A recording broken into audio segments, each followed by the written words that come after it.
Hi, and welcome to the first episode of Ask Bunny and Me.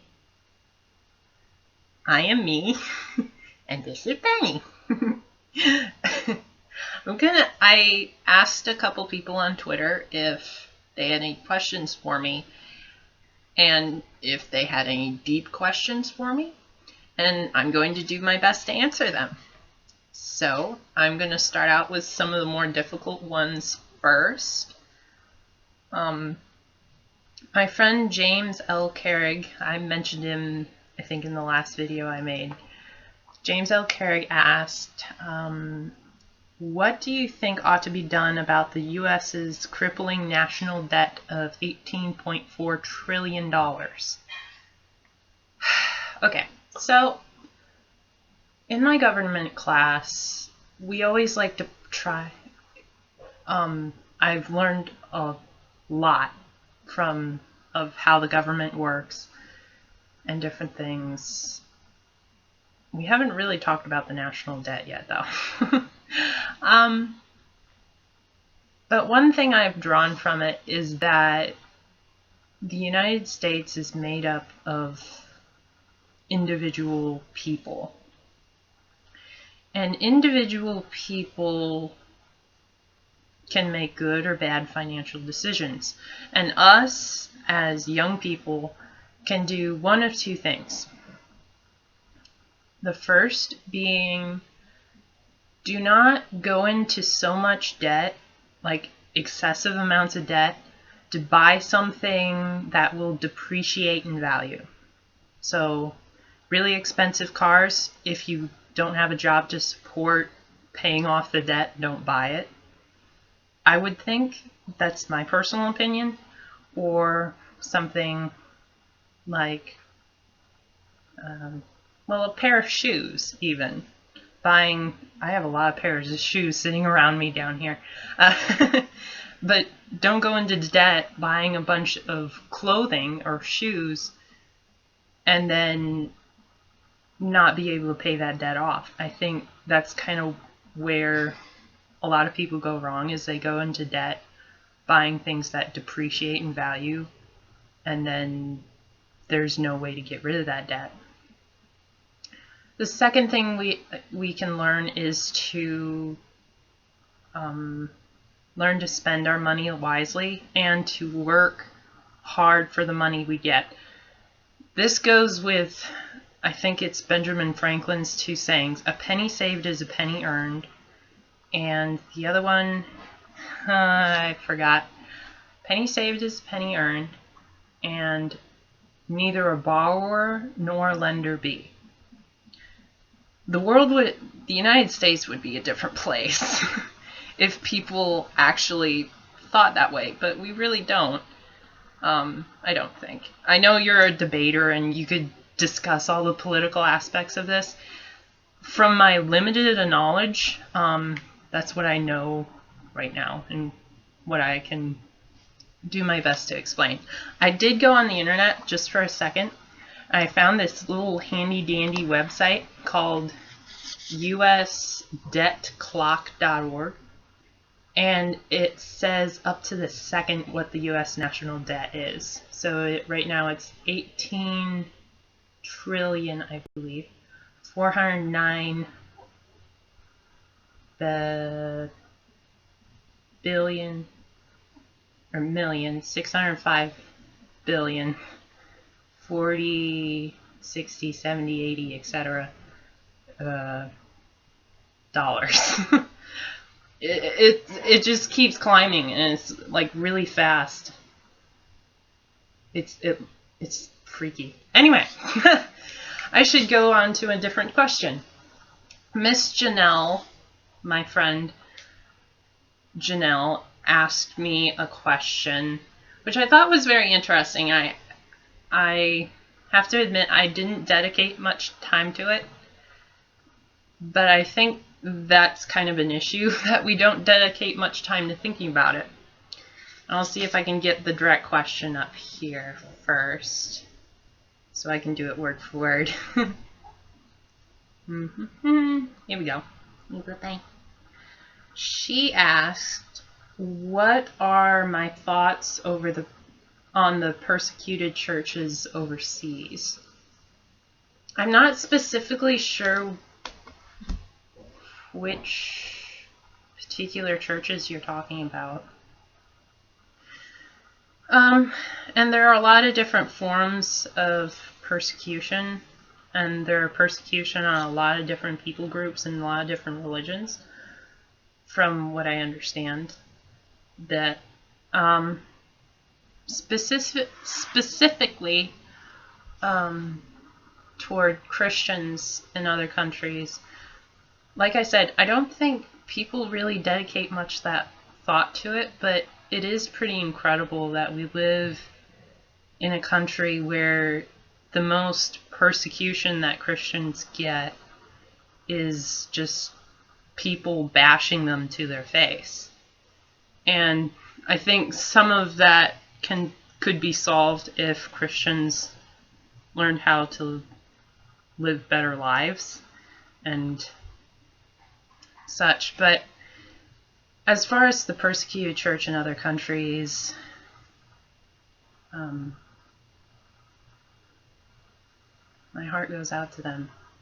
And I find it amazing, even in the biblical accounts, and even throughout history, wherever there was persecution, there was much spreading of the gospel, because this is another thing I learned from my literature class. You can squelch out a group of people, or you can put people behind bars, but you can't put ideas behind bars or torture ideas. You can torture the bodies, but you can't torture the minds. Like, can in some ways, but it's harder to do that. I don't know if that was the answer you were looking for. If you want, you can ask that question again, and I can actually do some homework on it. I wasn't really sure what specific overseas country you were speaking of. That could be China. Some people, I believe, probably in the Middle East are persecuted, definitely. And just a lot of different things. So someone else asked a paradox question. What? Sarah Tuttle. Coolhulakian. She has the coolest Twitter name. Asked me, what would happen if Pinocchio said, "My nose will grow"? So since there is no definitive way ever to answer a paradoxical question, I will answer with another paradox. Sort of. I don't know if it'll make sense to you, but here goes. If Pinocchio's... Okay. Is Pinocchio real? Because what is reality? What makes a real human? Intellect, thought, and knowing the difference between right and wrong. And from what I see in the movies, he has all those things. He can think, he can distinguish between right and wrong, i.e. his nose, and he can think for himself, for somewhat. The only thing is he isn't made out of flesh and bone. So what is humanity exactly? And if Pinocchio is a fictional story, then whatever you think in your head, if he says my nose will grow and it grows, then it'll grow because it's inside your head. You're welcome. That's the best I could come up with. The next question, also by Sarah Tuttle. I'll just answer all Sarah Tuttle's questions. Do you like Snickers candy bars? Yes, I do. Obs, I named my rabbit after them. But I kind of have a slight peanut allergy, so I don't eat them as often as I would like. The reason I named them Snickers, or actually my sister came up with the name. because he looks like he had a Snickers bar like melted all over him. So I think that's personally pretty cool. She also asked me what my favorite book was. Recently, I just read Jane Eyre. Well, I had to read a slightly abridged version. I listened to like the first couple chapters, 30, 40 chapters, and then I had to read a abridged version because I had to do a book report on it. As far as, well, we'll go by what books I have in my shelf here. So, this was my favorite childhood book ever.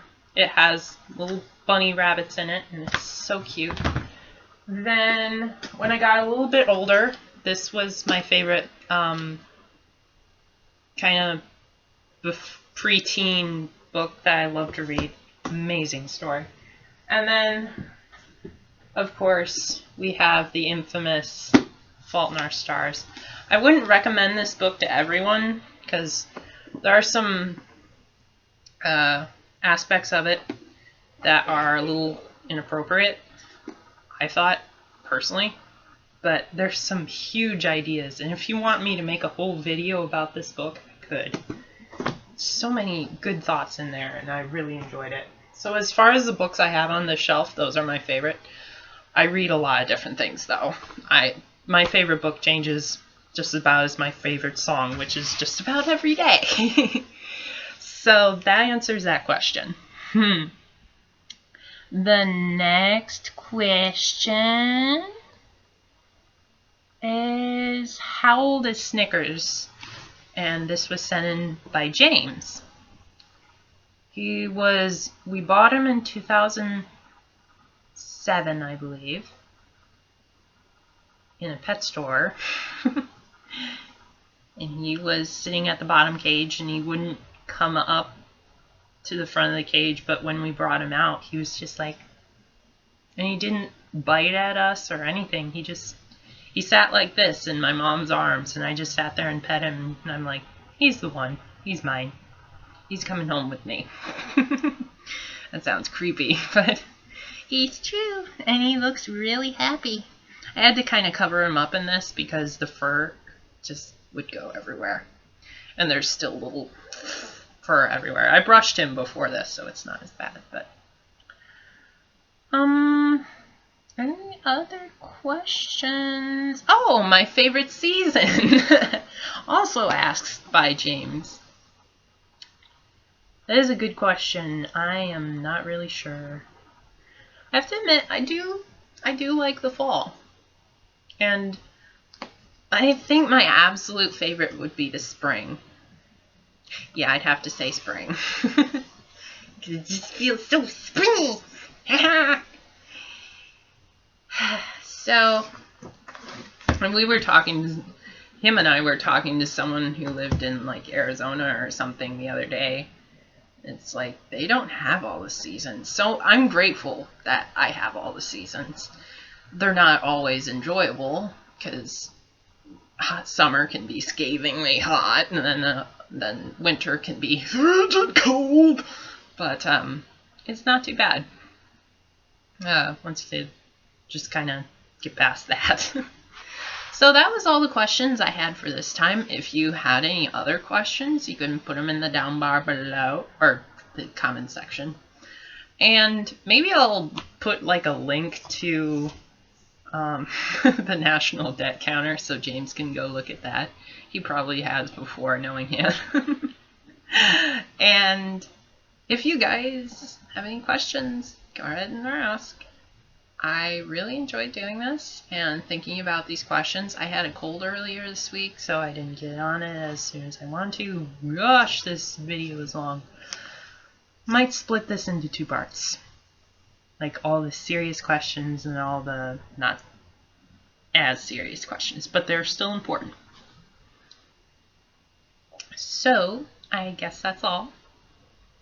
Oh, and that reminds me, Janelle and I mentioned her before, she asked a question or two, are working on a project, and I'm really excited about sharing it with you guys.